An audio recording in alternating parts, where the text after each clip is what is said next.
Hey guys, what's going on? This is IPSec, and we'll be doing the box Optimum from HackTheBox.eu. This was a really cool box if you did it about 3 years ago when I originally did it in a different lab. The reason being is there was a CVE out for this exploit, but no Metasploit module. And then in 2016, a Metasploit module came around and made this exploit super duper easy. So we'll do this box two different ways. One, completely without Metasploit, from user to root, no Metasploit, no MSF console, unlike Bastard. We're just going to go complete PowerShell and own this box. Then we're going to do it the optimum way with Metasploit, and you'll see it probably takes about 20 to 25 minutes without Metasploit, and then 5 with Metasploit. And I hope those numbers are correct because, well, I haven't recorded the video yet. So let's jump in and see if I am right with the guesswork on timeframes. So, like every other box, we're going to start off with an nmap. So, save scripts SC, enumerate versions SV, output all formats OA, or name the file nmap, and the IP address, which is 10.10.10.8. Already ran this because it takes time, so let's just look at the results. And we see only port 80 is listening, and the server is HFS 2.3, most likely HTTP file server. Oddly enough, this application is really common in boxes that get popped on the internet. I guess it's like Python simple HTTP server, but for Windows. Not sure exactly, but that is one of the big use cases. So let's see what this application looks like. Going to this, we do see the application. We could try logging in and do like admin, maybe set this up with Hydra in the background or something to brute force a login, but we're not going to do that right now because I'm running short on time. And why do you keep annoying me? Stop asking. Oh my god. No? So clicking login is obviously a mistake. So we will just do a new private window and try to place this over top so it's pretty. Close this window. Okay.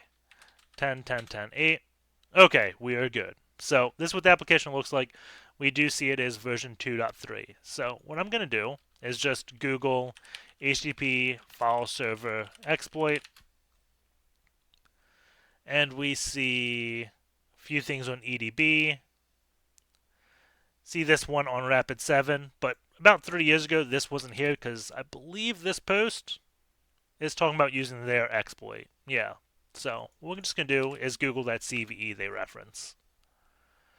And go to the miter.org, and we see the find macro marker function in parser.lib allows remote attackers to execute commands by using a null byte. So essentially, how this application works is they have an internal scripting language. And the internal scripting language uses a few things like brackets, dots, and pipes. And what they have is a regular expression that searches and replaces these characters because these characters lead to dangerous things in the search parameter.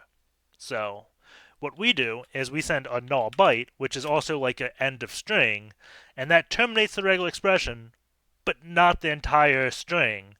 So when it does that search and replace, it ends right at that null byte, and then we can send any character we want through. That's essentially how the exploit works.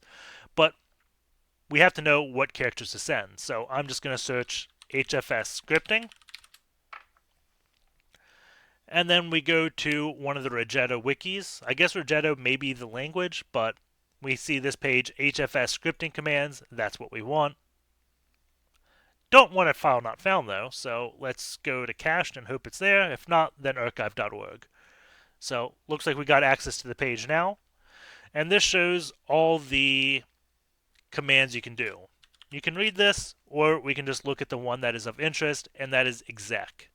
And we see them using that bracket.exec pipe notepad dot bracket. So let us go over into Burp, turn intercept on, go into Firefox, and test this out. So I'm sending to Burp, go, repeater with Control R.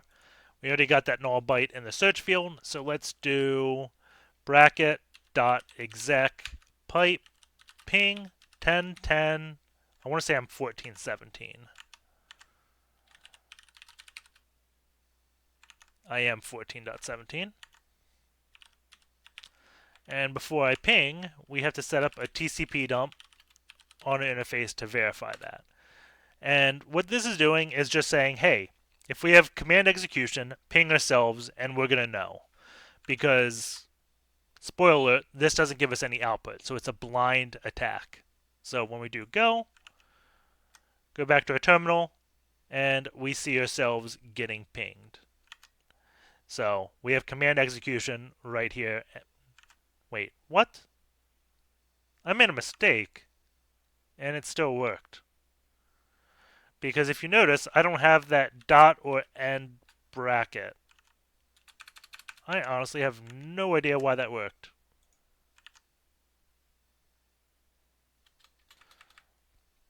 So if I have that, it shouldn't work because this needs to be HTTP encoded, I believe. But let's see. Go. And it is pinging. So, okay.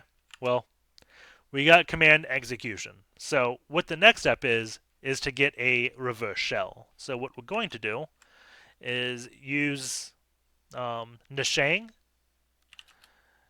And I have that in /op PowerShell, but if you don't, you can just Google, let's see, Nishang. Let's turn intercept off. I'm actually baffled why that worked without the dot whatever, but if you git clone this, it'll get the same exact files that I'm about to copy over. So we can go to cd op PowerShell and Nishang. So we want to do shells. It's capital S. And I'm going to do the PowerShell TCP. I don't want to do the one-liner because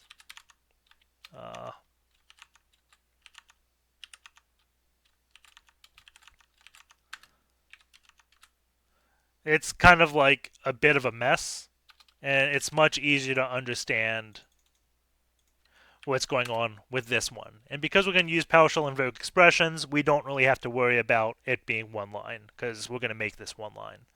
So let's copy this. So cp invoke PowerShell TCP.ps1 to documents, HTTP, boxes, Optimum. And then let's cd there. And we have that invoke PowerShell TCP. So let's look at this. We see the example. We have invoke PowerShell TCP, reverse, IP address. They're using IPv6. We won't do that. And then port 4444. So copy this, go to the bottom of the script, and paste. So we want reverse IP address. We'll do 10.10.10, 14.17, I think it was. And then we'll do port 1337 for lead. So let's create a new shell. Let's call this user and nc lvnp 1337. In this one, where we have the script, we're going to run python-m simple HTTP server, and that's just going to serve everything in this directory over HTTP. So we can go back to our Burp proxy and do let's see. I'm going to specify the full path because I think if I just do PowerShell, it's going to do a 32-bit version of PowerShell. So one small thing, C:\Windows, and this is all 64-bit because if we got a shell, we'd see this is a 64-bit machine. It'll work either way, but we may run into exploits later, and you'll see when we go to Metasploit why that is. But there's a few things in 64-bit, I believe. I think you have C:\Windows System 32 for some reason, then Windows sys wow 64. And most people think this is just 32-bit, this is 64-bit, but that is wrong. This sys wow 64 is still 32-bit libraries. You want C:\Windows sys native for the 64-bit binaries. So we will specify that in our command. So C:\\Windows /sys native /Windows PowerShell /v1.0 /PowerShell.exe. And we should be able to ping ourselves again to verify that we're running PowerShell. So TCP dump, go. Don't get anything. Let's try encoding this. Control U to URL encode. Click go. And we get pings. No idea why that was working before without URL encoding, but that is the intended way. So Control Shift U to decode so we can easily read this again. So we got PowerShell running.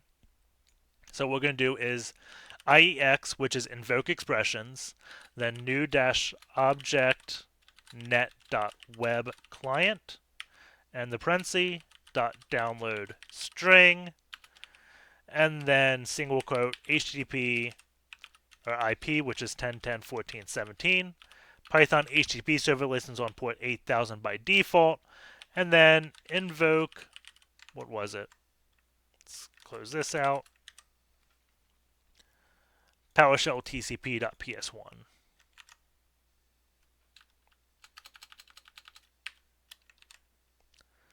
So let's close this, single quote and parenthesis, and we run this. We should get a response here, and we then should get a shell. That was quick. Probably made an error. And that error is probably not URL encoding. There we go. For some reason, it executes 4 times. You can just assume it's 1. We go back to our user shell, and we get connect back. Give it a few seconds, and we should see a PowerShell command prompt. Awesome. So the very first thing I always run is a system info command.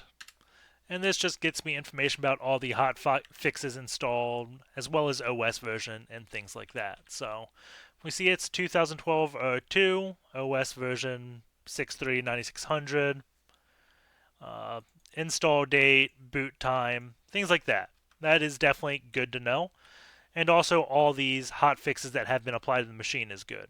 But since we're already running as PowerShell, as indicated here, we don't have to go and search all these hot fixes to find what date they were installed at, because there's a script called Sherlock by Mouse. We used it back in Bastard, and back then it had a false negative, which has been fixed, so kudos to Mouse, and also kudos to the person that submitted the ticket and Git. But all that aside, let's just copy the script. So open up a new session. We'll do cp opt PowerShell Sherlock, Sherlock.ps1.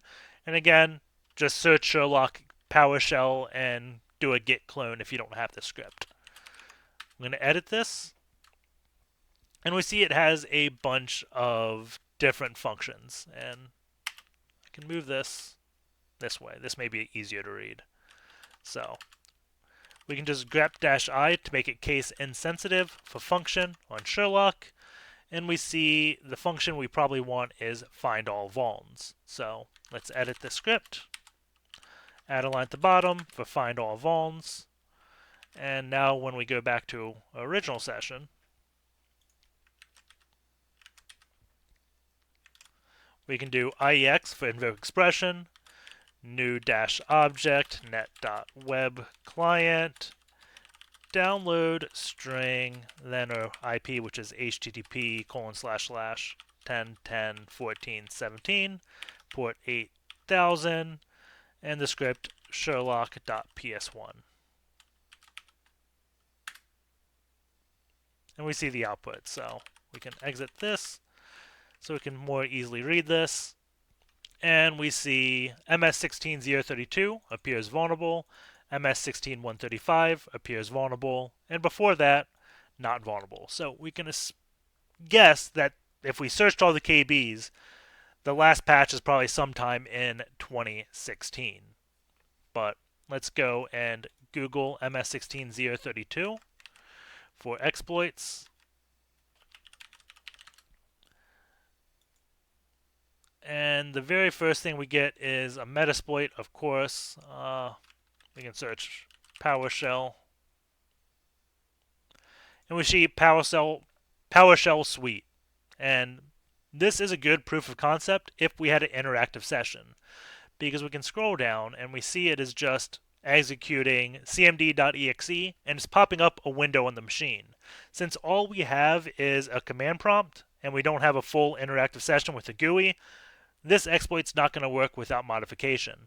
Thankfully, PowerShell Empire has already made the modifications we want. So if we get a new thing, I can show you what it looks like. So opt PowerShell Empire, and that is in the data directory, module source, Privesc, and invoke MS16 032. I don't know why that's at the bottom. So we can see them giving us example already. Invoke-ms16-032.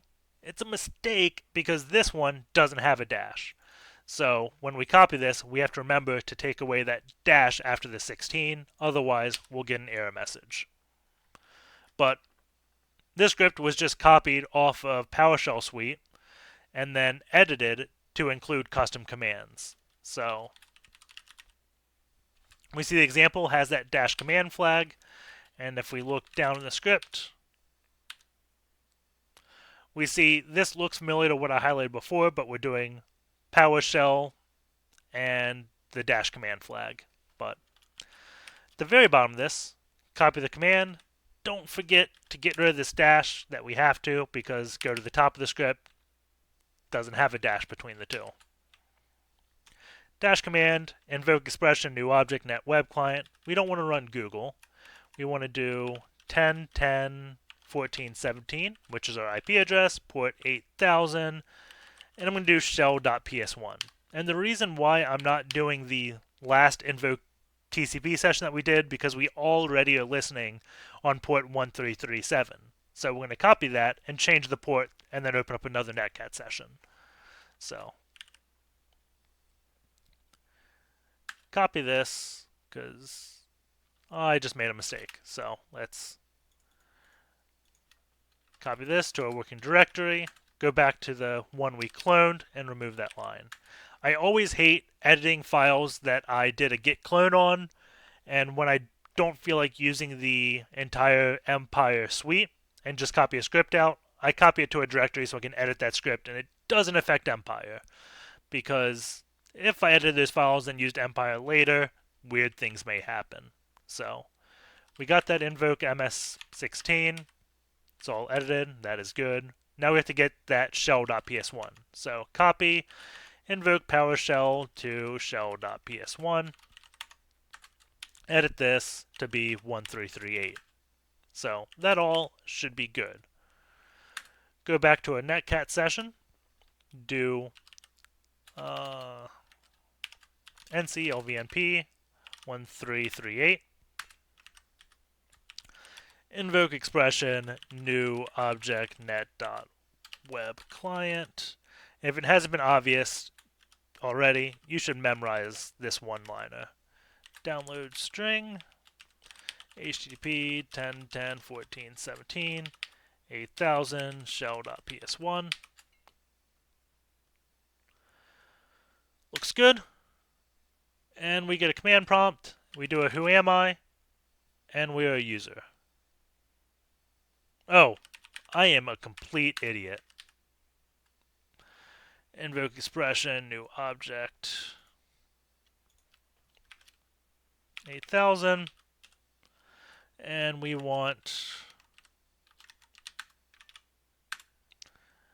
ms16.032. Don't open a new terminal, please don't.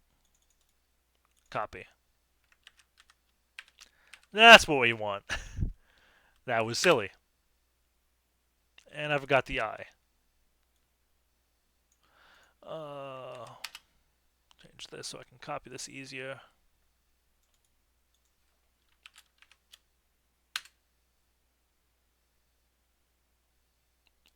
Oh, my shell died. Get a new shell.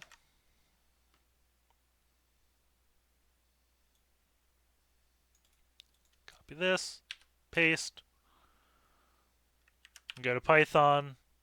We see it did that get on invoke ms16.032. And it should do that shell. If it doesn't, the box may have to be reverted.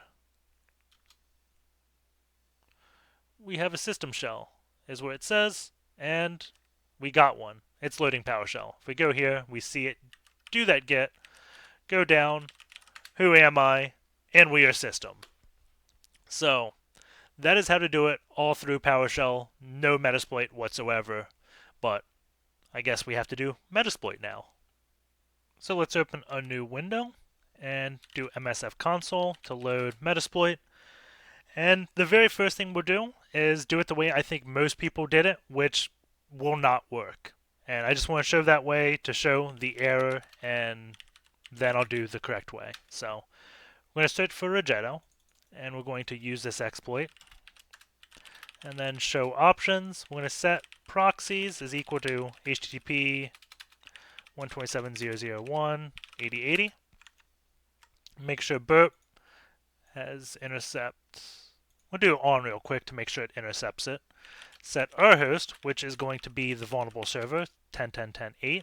Set serve host to be our IP, which is 10.10.14.17. Set serve port to be 8088. We don't want 8080 because Burp is listening on 8080. And that should be good. So we run this. Should have sent a request to Burp. Oh, we have to set reverse allow proxy true. Whenever you use proxies, it doesn't like using reverse shells, so you just have to do that to say, hey, I don't care, I want to run it. So we do see the very first thing it says is a save command, so it's saving a Visual Basic script. And then it's probably going to execute the script with a .exec. Let's just turn intercept off and run. It probably got delayed because of a timeout, because I was looking at that. So we can look at what Metasploit did after we completely popped the box. So session 1 opened. We do a sysinfo and see we're on a 64-bit architecture, but our interpreter is 32-bit. That is fine right now because we always want to run exploit suggester as both a 32-bit and 64-bit process. The reasoning behind that is there's some exploits in Metasploit that just don't have a check option for 64-bit. So set session 1, and we run this, and it's going to gather all the exploits. So run this with a 32-bit, see what exploits, run it with 64-bit, see what exploits, and then combine the two. If there's one that's vulnerable for both x86 and 64, chances are that's the one you should try first. The issue we're going to have right now is for some reason MS16.0.32 won't like being ran if you do a migrate session. Maybe you just don't get a token, something weird happens, but you have to start Meterpreter from a 64-bit process for MS16.0.32 to work. So we see that the service is running but could not be validated. This is a bypass UAC. We don't care. I want to say this may be hot potato or something like that. I don't know what MSND proxy is. So let's go sessions-i1 ps, and we'll migrate into Explorer, which is 1788. So this should turn us into a 64-bit process. According to sysinfo, yes, architecture 64-bit, interpreter 64-bit. So background this again and run it, and we'll see what exploits it says is available for 64-bit machines.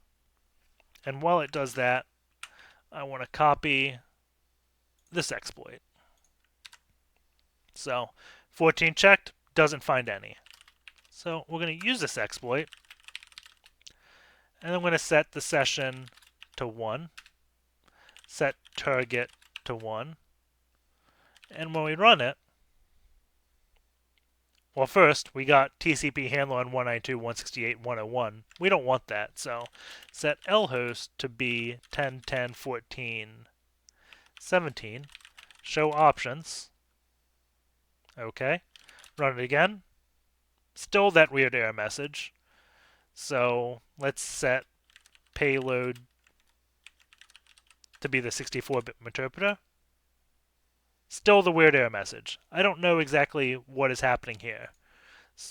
Honestly, I don't. I haven't done much investigation. So what we're going to do is go back to Rejetto, show options, and we're going to start by setting our payload to the 64-bit version. So I do show options again. We see this is now Windows x64 interpreter. So run this, get our shell. It's now session 2. And once we get this, we can do the exploit suggester again. It's not going to show it vulnerable for whatever reason. Oh.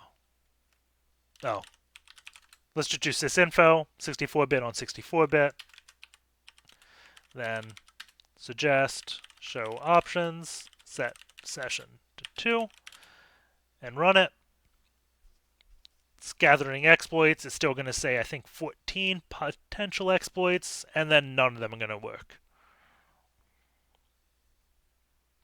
14 check, nothing. So let's do that MS 16 032, show options, set session to 2, set L port, let's do 4445, and we're going to run. And we don't get that error message, and got a shell right away. And one thing you also have to do that it's saved from last time is if you do this without that 64-bit interpreter, it's probably not going to work. So once the session fully opens, we should be able to verify we are a sysadmin or running a system. I'm not sure exactly what the delay is right now. Can I want to say try to control C this and see what happens. Sessions-I3, sysinfo, awesome. So shell, who am I, and tier 30 system. So that is how you do it in Metasploit. And if we go back and show options, if this wasn't set as 64-bit and this target was still 64-bit, this is what you'll see.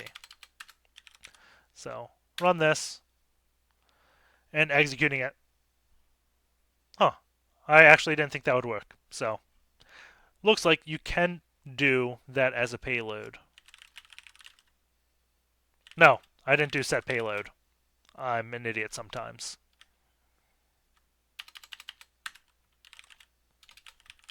Show options. There we go. This shouldn't work. I know I said this a few times, but executing an exploit script, and that's probably going to hang for a little bit. So we can go into Burp Suite real quick and see what was exactly happening. So we got this save. So send this to repeater. And let's de-URL code this. So Control-Shift-U. And we see what it's writing. So it's saving something to a temporary directory. There's the VBS. Create object. Get. And then shell execute it. So I guess that's what the VBS is doing. Go back to proxy. We can see the exec script. Send this to repeater. Decode this. wscript.exe. So it's executing a VBS. And then it's just going to execute that script. So I'm guessing all this does is say, hey, go to this URL and execute it, just like our invoke expression with PowerShell. It's just doing it in Visual Basic Script. Go back here, still stuck on exploiting script. If we set target to 0, so now we're executing a 32-bit payload with a target of 32-bit, still probably going to hang. So both of these need to be set to 64-bit, and you have to start Meterpreter from 64-bit to get it working on Metasploit. So hope you enjoyed this video. Feel free to leave a comment and tell friends to come check us out. Take care, guys. Later.